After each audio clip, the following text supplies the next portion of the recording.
It's the 4th of July, y'all, and it's time to celebrate.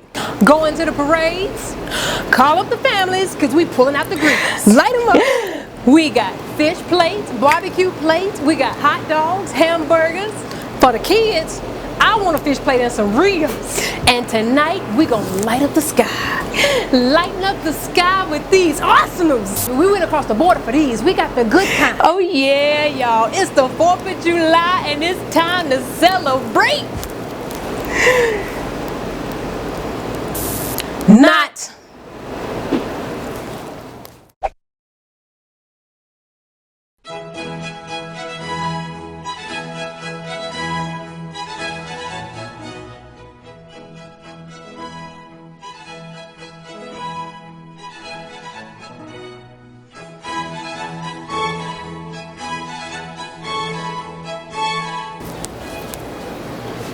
It was the year 1776 when these great men signed the Declaration of Independence. It's amazing that when we talk about slavery, some people say that that was so long ago and to just forget about the past. But here we celebrate this event that took place close to a century, 88 years to be exact, prior to the Emancipation Proclamation, which supposedly ended slavery. I'm assuming that they mean we should have selective memory to only those things that make everyone feel comfortable. Many of these forefathers, along with other signers of this document, were slave owners. Benjamin Franklin, enslaver. James Madison, enslaver. George Washington, had 300 enslaved Africans at the time of his death. Overweight Thomas Jefferson was different. He fell in love with one of the Africans he enslaved. If he loved her so much, what did he do structurally to stop himself and his people from taking advantage of her and hers? Nothing. Right. But I have to say that not all of the founding fathers directly enslaved Africans. There were those who were against slavery. But they still felt that the white race was of the superior race and helped develop a system to keep the scales uneven. Basically. And this you can tell by reading a powerful excerpt from the Declaration of Independence that was sent to King George III of England. And it states, "We hold these truths to be self-evident, that all men are created equal, that they are endowed by their Creator with certain unalienable rights, that among these are life, liberty, and the pursuit of happiness." They said all men, but we humans of flesh and blood, created by our Creator, did not have these rights. The rights of life, liberty, and the pursuits of happiness, according to Europeans. Even a decade later in the U.S. Constitution, they only considered us 3/5 of a human being. I mean, how you say somebody 3/5 of a human being? I mean, how you add that when somebody come along? Hey, who wants to do multiplication and division? You know what I'm saying? It's real simple to just say we human, count one as one. Okay, I'm gonna let her get back to it. I'm just saying. At the time of this declaration, we were considered property, like animals, forced to endure conditions way worse than the conditions placed on them by Britain. Conditions that they would wage war against.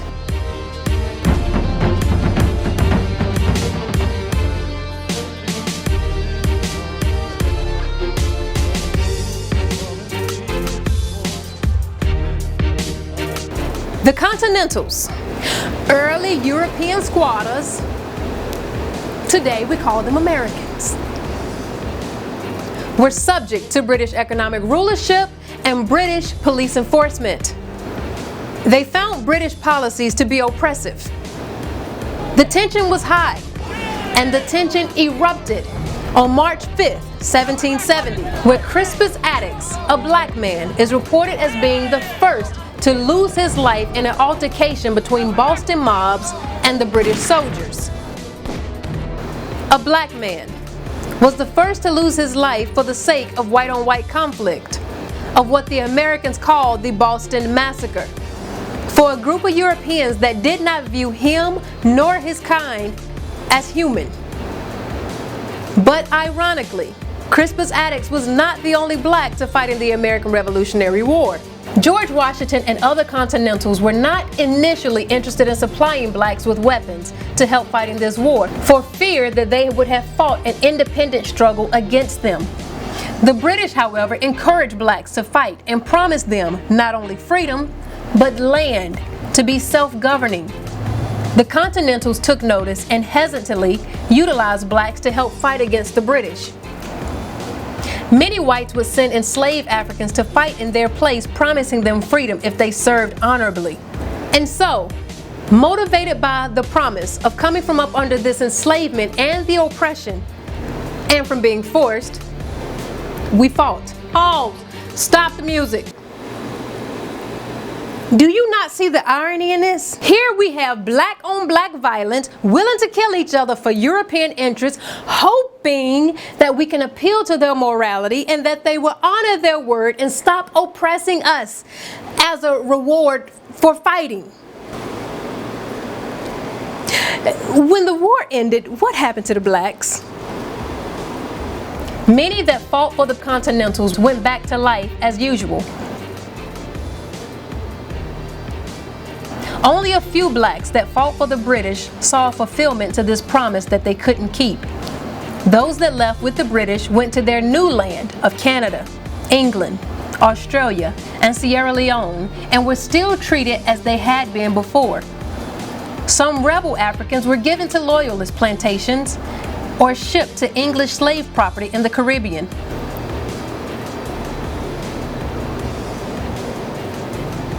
Or worse, some were sent back to continental enslavers when they became of no benefit to the British.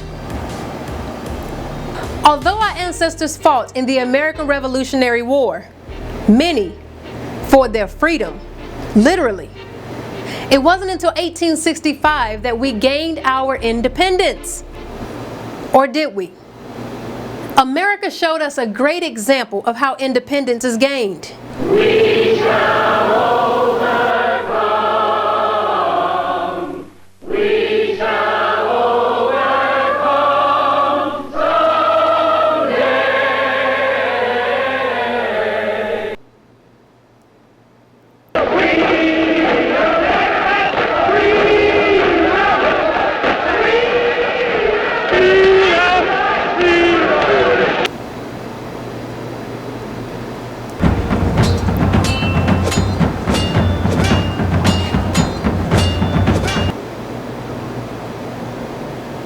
And the U.S. Revolution against Britain also showed us what independence looks like. Bring it down. When a nation or a group of people have true independence, it means that you have your own sovereignty, which means that you are self-governing, which means that you are self-determining. So what does that mean? This means that you are no longer dependent on or subject to any other people's or institutions' power or will. And with this, it becomes your prerogative to protect your population and your sovereignty. So what have African Americans been celebrating as their own token of independence? An Emancipation Proclamation that boils down to European Americans writing on paper that they would partially, only in rebellious states, stop abusing the human rights of Africans, that is, on paper and selectively. Even with that, how do you celebrate a day that somebody else said on paper that they're going to give you something that is yours by birthright? How do we celebrate an independence that does not equate to our own sovereignty? I don't know. Independence without your own sovereignty is kind of like saying, here, take this money that can't buy nothing. As far as I'm concerned, that's pretty useless. Maybe ceremonial or symbolic. Looks pretty even, but you can't do nothing practical with it.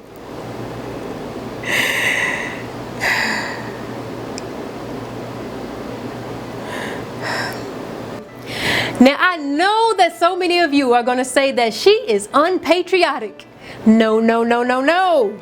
I am very patriotic. I stand, support, and salute the flag that was designed with you in mind. The flag that was created by our brother Marcus Garvey. The flag that so many of our troops fought and gave their lives for. Fighting to help blacks to gain their independence.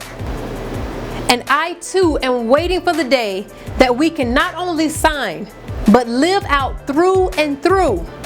Not a declaration of social integration into someone else's sovereignty, but our very own